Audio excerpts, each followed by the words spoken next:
This year marks an important anniversary in the swamps, the 80th birthday of the nation's chief prophet and jester. Zhirinovsky is truly a mirror of Russia, a mad, aggressive, senseless chauvinist with Nazi tendencies. It's no surprise that even after his death, he remains an idol for millions of Russians. I think he is a kind of genius of our time, a person who exists in a very delicate balance between the world of reality and the world of the unseen. In other words, he balances between foresight, unusual superhuman abilities, and human emotions. For Russia, Zhirinovsky is like Vanga riding on Nostradamus. Wolfowitz managed to write 100 volumes of his thoughts, record thousands of incoherent interviews, and even buried a time capsule with his predictions. So, if you want, you can find prophecies for every occasion in his works. What's going on? Ukraine is in semi-darkness. Where is security? Where is security? Where is my security? Naturally, Russians try to find only something positive for their pseudo-country in every word Zhirik says. NATO will collapse, America will go under, and Ukraine is about to lose. Russia will become a superpower and Russian ballerinas will land on Mars. And now, for the anniversary, they've revealed new secret notes from the man who basically privatized the word scoundrel. Scoundrels and villains. Zhirinovsky's son claimed that his father predicted the end of the special military operation in 2026, of course, with Ukraine and the West being defeated. But judging by recent events, the prediction might only come true halfway. The special military operation will indeed end this year, but only with the collapse of Russia. Even the most cautious Western and the most fanatical pro-Z military experts admit Russia is at a military dead end. They have no strength left to advance, while Ukraine, on the contrary, is seizing the initiative in the war. For the first time since 2024, the occupiers have started losing territory. Recently, Ukraine liberated the city of Stepnohursk in the Zaporizhzhia region. In total, from January to April, the Russian armed forces occupied 410 square kilometers in the Donetsk region. Meanwhile, 5,397 square kilometers remained under Ukraine's control. That's more than 13 times as much. You can calculate for yourself how many years it would take Russia to capture Donbass at this rate. Overall, this feels like a turning point in the war, says Sir Lawrence Friedman, Emeritus Professor of War Studies at King's College London.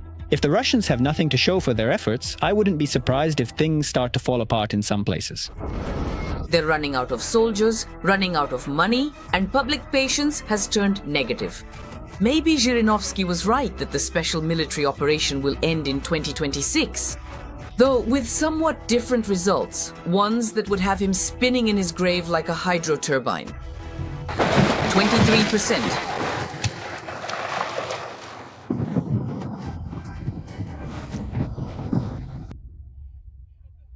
That's not me, just so you know. The secret prophecies for this year don't end here. Some mediums have appeared, claiming that Zhirinovsky's spirit contacted them and delivered a message: the clown will leave.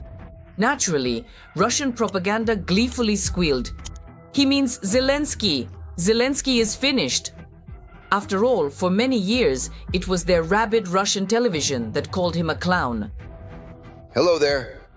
But in today's reality, this prediction might not please Russians at all. It's now obvious that the world's main clown and laughingstock is Putin, not Zelensky. Putin has become the subject of jokes. Putin's actions provoke sarcastic smiles even from the most fervent patriots and his closest circle. Putin has turned into a walking meme. Just listen to what he recently said about Germany. Volkswagen is dying, Porsche is dying, the glass industry is dying. So, well, the fertilizer sector is dying too. But for what? The FRG, the leading economy of the European Union, right? Is teetering on the brink of recession. It would be far more beneficial for them to concentrate their efforts on rescuing their own struggling auto industry and substantially increasing the wages of their workers. This is coming from a man whose own Avtovaz and Kamaz have basically gone bankrupt, while factory directors and businessmen are throwing themselves out of windows. Putin is advising the German leadership to focus on the economy instead of foreign policy. This is Putin talking, the man who has ruined his own country and squeezed it dry for the sake of his foreign policy ambitions. you know? When everything is calm, measured, and stable here, we get bored. Stagnation. We crave some action. Putin is either schizophrenic or a clown, and one doesn't rule out the other. So Zhirinovsky's prediction could very well come true, just like his other grim prophecies about Russia's fate, which people on the other side of the border don't really like to talk about. And Wolfowicz's predictions are interesting. The peoples of Europe, Africa, and Asia will curse us. Because it was the Russians who created this monster state. We will tell you about what Russian fans of predictions always keep silent about. Zhirinovsky promised that Russia would face a wave of internal turmoil and separatism. He feared that because of the leadership's stupidity, the country would collapse like the USSR. Unfortunately, the situation will only get worse. Zhirinovsky also issued warnings about Putin personally. He said that if the pale moth comes to power, he will try to stay on the throne forever, and his rule will be catastrophic. According to Zhirinovsky, half of Russia will perish, and Crimea, Donbas, and other occupied territories will have to be returned. We need to give Crimea back, give up Donbas, return Abkhazia to the Georgian south, give everything back. To dismember the country. Zhirinovsky also foresaw large-scale interethnic and international conflicts within Russia, and this is no longer a prediction, it's reality. The level of hatred in Russia is off the charts. Discrimination and humiliation based on nationality have become widespread. A shocking story of a Sakha woman. She was denied a job in Yakutsk because of her non-Slavic appearance. I wanted to get a job. I called on the phone, they agreed to an interview and set a time. I show up at the appointed time, all dressed up in a white shirt and everything, ready to get hired. And when they saw that I was Sakha, they refused me and said over the phone, "We thought you were of Slavic nationality." And they said, well, they told me that I didn't have an accent, and because of that, they thought I was of Slavic nationality, or at least appearance, and they refused to hire me. And it's just absurd when, in the capital of Sakha Yakutia, they don't let their own people work. But that won't happen when, instead of Moscow-appointed officials, people who genuinely care about the people come to power. Among Russians, ultra-right, Black Hundreds, and openly Nazi organizations like the Russian Community are becoming popular. Society in despair and apathy is becoming radicalized and starting a witch hunt. The enemies are anyone who is different.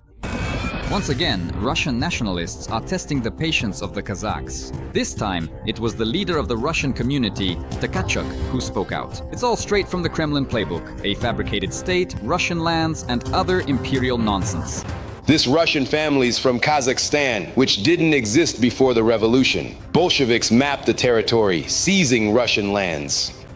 So now, our Russian people have been forced to flee from Russian lands to a drastically reduced historical homeland in order to escape primitive Russophobia. What kind of creatures torment Russian people like this? Do you really think we're going to put up with all this much longer? I wonder, when Bashkortostan becomes free, will all these Tkachuks also claim that the Bashkirs were invented by the Bolsheviks? Of course, you can see Zhirek as a clown, which he basically was. But you can't deny that many of his predictions actually came true. For example, back in 2016, he foresaw a partial mobilization in Russia. War! Get ready for mobilization! All right, I'm ready. Zhirinovsky very accurately predicted that Russia would massively use convicts in the army. The first prisoners who fought alongside me, that was on June 1st during the assault on the Ugledar power plant. Zhirinovsky even stated that the Kremlin would eliminate Nemtsov. Unfortunately, he was right about that too. Nemtsov is like Trotsky today. He's waiting for his ice axe. I don't want that, but without an ice axe, he won't go anywhere. Of course, there were some rather naive and mistaken predictions, like the claim that not a single missile would strike Russian territory. Not a single missile will land on Russian territory. I've never heard anything more ridiculous in my life. But overall, all the grim forecasts about Russia are gradually coming true. The phenomenon of Zhirinovsky is not that he had some superpower of foresight, but that he spent 30 years within the Russian power system. He studied it thoroughly, so he was able to predict its actions and the consequences of those actions quite well. I'm sure he didn't consider them forecasts or predictions. He just said it because he felt it. A prediction doesn't involve the concept of choice. If we talk about what he actually did, he analyzed. That's the paradox of Zhirinovsky. Being an unhinged Russian chauvinist, an instigator of hatred and war, he was fully aware that all of this would end in disaster and collapse for Russia. And perhaps he was quite glad that he went to Kobzon's concert before his worst predictions started coming true. Very often he would say, I can, he says, say things harshly, quickly, bluntly, I just don't have time to explain, but that's how it's going to be. And indeed, that's how it turned out. Then, but I was right, I did warn you. Why didn't you listen to me? I want to remind you that this video is created for entertainment purposes and contains elements of satire and irony. All facts and events are presented in a hyperbolized or exaggerated manner to convey a comedic or dramatic effect. We do not aim to mislead, but simply emphasize humor. Please take this with a smile.